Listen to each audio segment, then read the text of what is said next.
Hello my dear aspirants, I hope you all are doing well. So today I am back with another very important topics for your upcoming SLET exam. Only we have hardly 3 to 4 days left for your exam. So quickly go through these topics. These are just revision kind of a topics, not in details, but it will help in revising. And definitely there will be questions from these topics. Again, I will bring another videos covering some more important topics. So watch the video till end. If you like my videos, then please subscribe to my channel and please share the video with your friends. So the first important topic for your exam is your replication, especially replication in prokaryotes.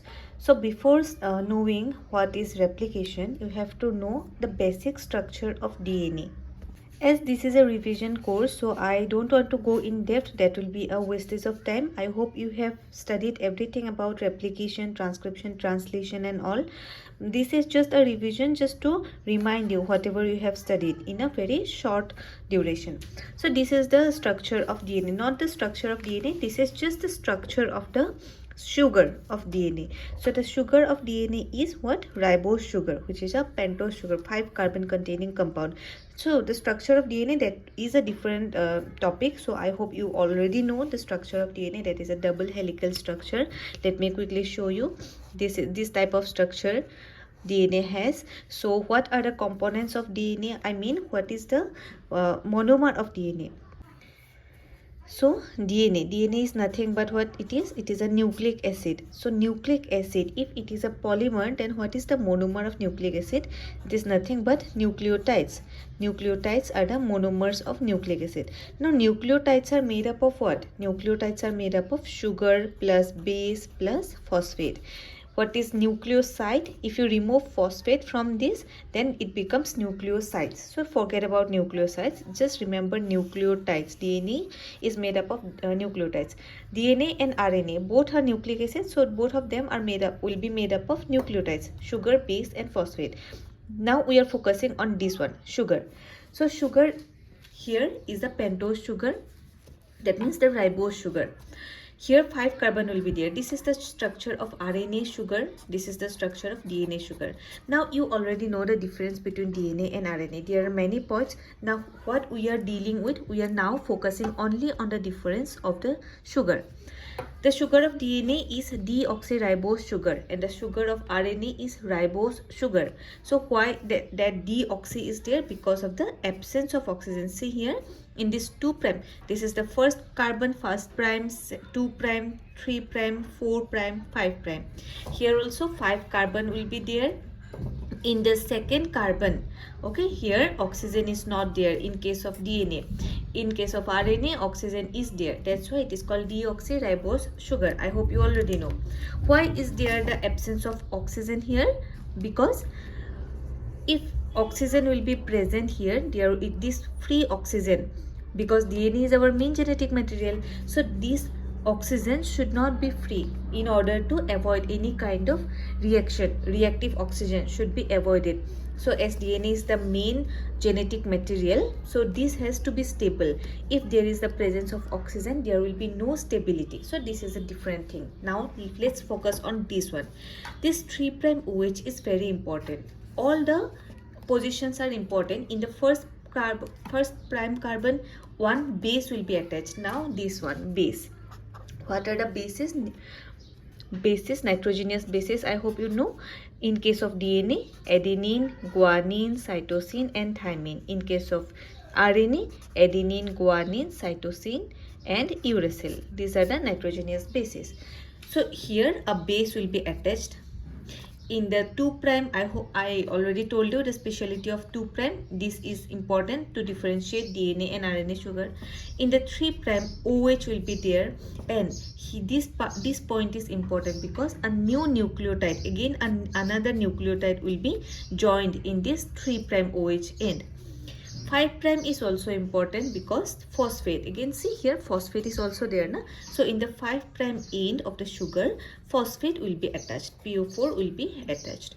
So here in the 3' OH, for the next nucleotides 5' phosphate will be attached. So it will be like 3', 5', 5', 3', like that. I hope that is clear. So replication is bidirectional. In case of prokaryotes, replication is monorepliconic, and in case of eukaryotes, replication is polyrepliconic. Replication can start from different points in case of eukaryotes. In prokaryotes, replication starts from just one point, so it is monorepliconic. First enzyme you have to know is helicase. Helicase, what is the role? It unwinds the DNA, because I have already told you DNA. In DNA, different bases will be there, na? Adenine, guanine, cytosine, thymine. Bonds like adenine, thymine, double bond, guanine and cytosine. There will be 3 hydrogen bonds. So here in between the DNA structure, bonds will be there, hydrogen bonds will be there. So this helicase enzyme, it breaks hydrogen bonds, so the structure can be unwinded. SSB protein, if this is new for you, just know this. What is SSB protein? See, when the DNA is getting unwinded by the helicase, so one single strand, SSB proteins will bind like this. What is the role? SSB protein helps to prevent rewinding, so that replication can easily occur, smoothly occur. So while helicase is doing its work, SSB protein binds to the single strands, so that these two strands, because it will have a tendency to rewind again. So in order to prevent that rewinding, so that polymerase enzyme can do the replication, this SSB protein will bind to the single strands, and it prevents rewinding till the entire replication is completed.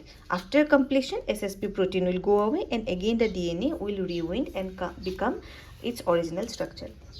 Topoisomerase, this enzyme is also important. Topoisomerase prevents supercoiling, because helicase enzyme is unwinding the double stranded DNA. While unwinding, there may be coiling. Okay, if you open a rope, or if you unwind a rope, suppose you have a rope like this, if you stretch the rope and if you try to unwind, then there will be coiling here, tangles will be formed. So that detangling is done by topoisomerase. Then you have to know about one protein called DNA-A. Okay, DNA-A is the initiator protein. This DNA-A, see how it starts the entire replication. This DNA-A wraps, the DNA wraps around the DNA-A. So in the there are two regions of the DNA. One is 13 mer, another is 9 mer. 13 mer area, okay, gets unwinded like this. The bubble forms here, and wrapping is done at the 9 mer area. So these are some facts you have to remember. Apart from this DNA-A, there are other initiator proteins also, like HU, FIS, IHF. If you want, you can remember these also. Replication in prokaryotes starts at ORI-C. Okay, ORI-C is the replication starting point, and this ORI-C is rich in adenine and thymine, because there are only two hydrogen bonds in between A and T, but in between Z and C there are 3 hydrogen bonds, so 2 is easier to break than 3, right? So this type of bubble is formed at the AT rich ORI-C region, and 245 base pairs are there here. Coming to another set of enzymes. Enzyme primase. Enzyme primase makes the RNA primer. Polymerase enzyme, this is the main enzyme hero. It joins nucleotides, it does the polymerization, it joins nucleotides at the 3' OH end. Ligase enzyme is the last one. It helps in sealing any gap present after polymerization. See, there are some requirements of DNA polymerase enzyme. DNA polymerase enzyme needs a 3' OH end. That should be free like this. Okay, there should not be anything bound to this. This 3' OH should be free. So here in this 3' OH, a new nucleotide will be added. It needs a template. Of course, a template is needed. A parent strand is needed. So reading that parent strand, new daughter nucleotides will be added. Direction of all polymerase enzymes is in 5' to 3' in the daughter strand, and 3' to 5' in the template strand. Means the reading will be done in 3' to 5' direction, but the synthesis is done in 5' to 3' direction. All polymerase, irrespective of it is RNA or DNA or whatever. Remember, RNA polymerase enzyme needs only template, and it does not need any 3' OH end. Okay, that will come in transcription. Now here are some enzymes and their names. In case of prokaryotes is different, in case of eukaryotes is different. This table you have to memorize. Helicase enzyme is called DNA B in case of prokaryotes and MCM227 in case of eukaryotes. SSB protein, which I have already told you, single strand binding protein. What is the role? You just think.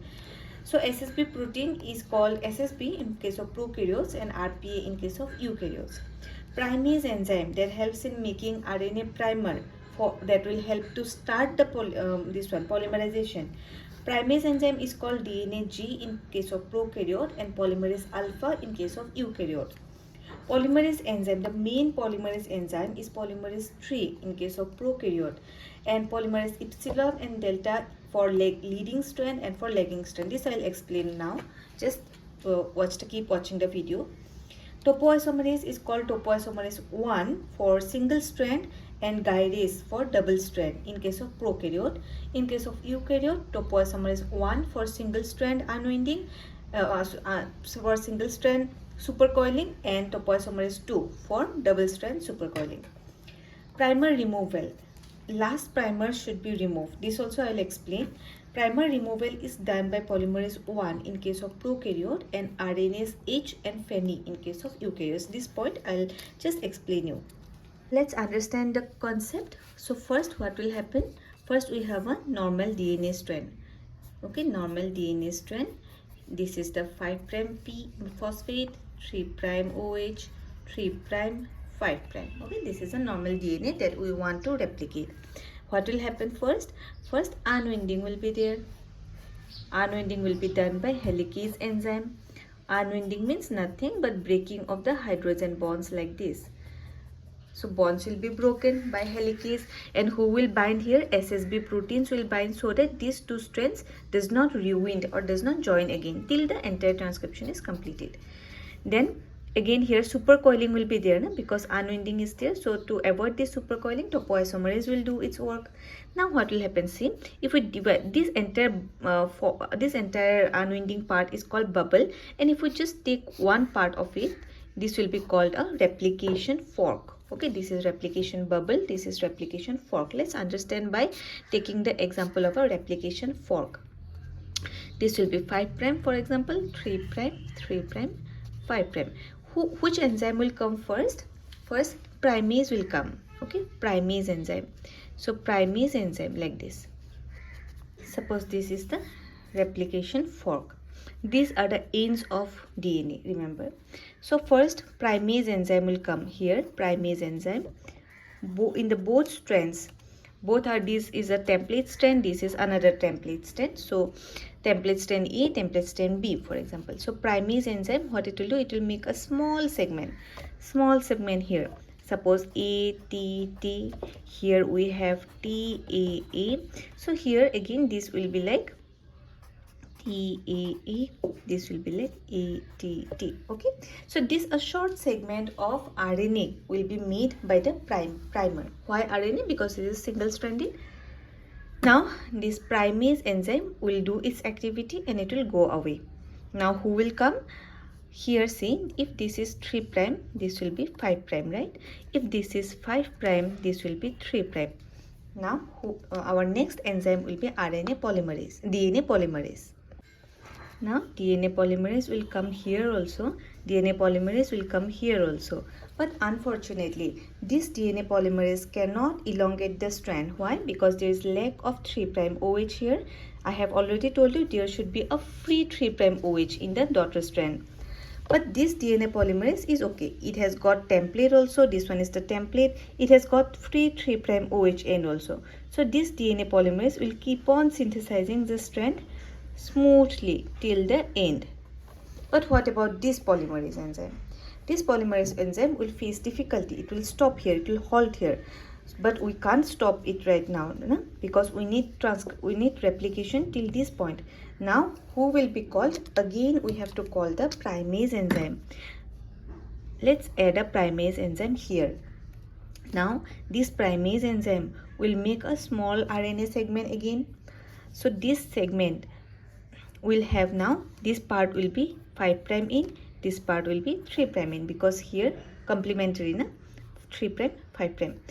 Now see, let's add a polymerase enzyme here. Now what will happen? This polymerase enzyme will be happy, right? Because now it has this template also, and a small part of the 3 prime OH end also it has got. Now these will be made. Next, here if we add a polymerase here, then nothing will happen, na? Because there is no 3 prime OH and only template is there. So again we'll call the polymerase, we'll call the primase enzyme. We'll add a primase here again.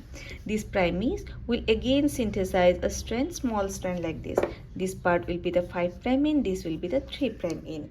Now again we'll add a polymerase enzyme here.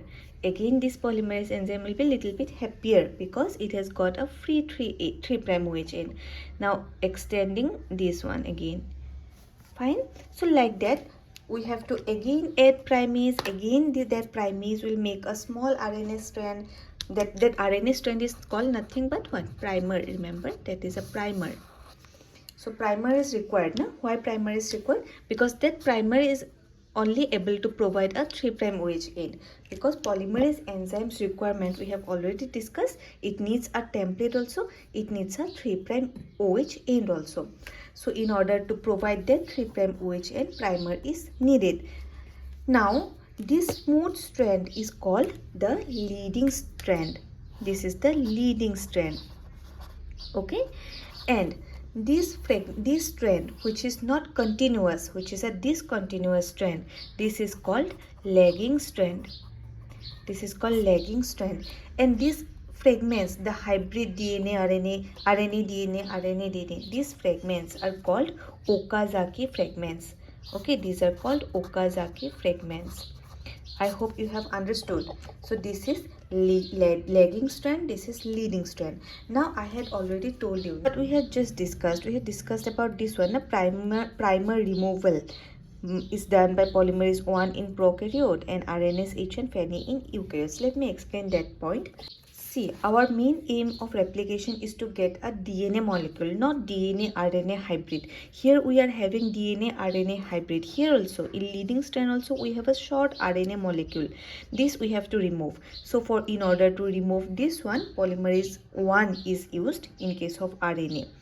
Okay, and in case of polymerase 1 is used in case of prokaryote, and in case of eukaryotes, RNase H. RNase H is nothing but, see, again we have to be very careful. These are some RNA molecules. The RNA molecule 1, 2, 3 nucleotides. Okay, RNTP is 1 RNTP, second RNTP, third RNTP, fourth. Imagine the fourth one is bound to a DNA, right? The fourth or last one is bound to a DNA molecule. So that will be a RNA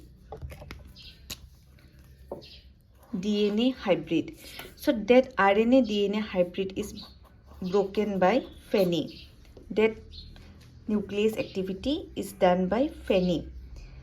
But the RNA molecules can be removed by RNase H in case of eukaryotes. But in prokaryotes, both the things are done by polymerase 1.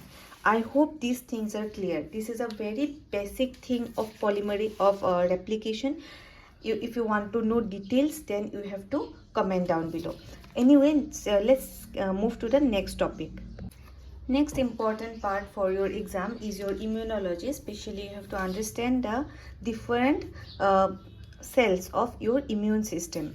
So your hematopoietic stem cell can be divided into myeloid and lymphoid progenitors. Okay, so as you know that our WBCs are involved in our immune system. So hematopoietic stem cells, myeloid and lymphoid. Again, myeloid progenitors are categorized into RBC, platelets, myeloblast, monoblast. RBC, platelets, you don't need it for your immunology. You need myeloblast, monoblast. Again, coming to the lymphoid progenitor, it can be develops into lymphoblast, and lymphoblast can be divided into B lymphocytes, T lymphocytes, or you can call it B cell, T cell, natural killer cells. Myeloblast, monoblast, lymphoid lymphoblast.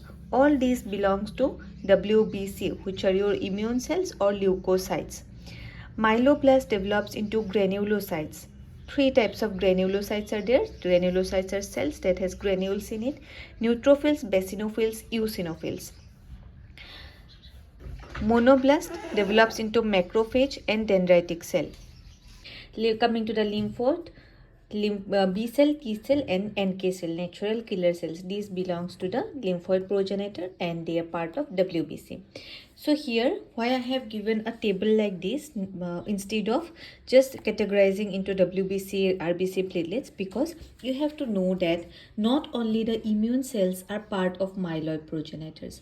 RBC and platelets are also parts of myeloid progenitors. In order to be myeloid progenitor, the cells does not have to be the part of WBCs. Okay, so in myeloid there can be WBC also, RBC also, platelets also. But in case of lymphoid progenitors, one and only WBC or the immune cells are there in that category. What are myeloid progenitors or what are myeloid cells? They are the part of innate immune cells. They are first line of defense. They are present since our birth. So I hope you know about innate immunity, the immunity that is present since birth, that we have not acquired later on in our life, that are present since our birth. All these are called myeloid cells.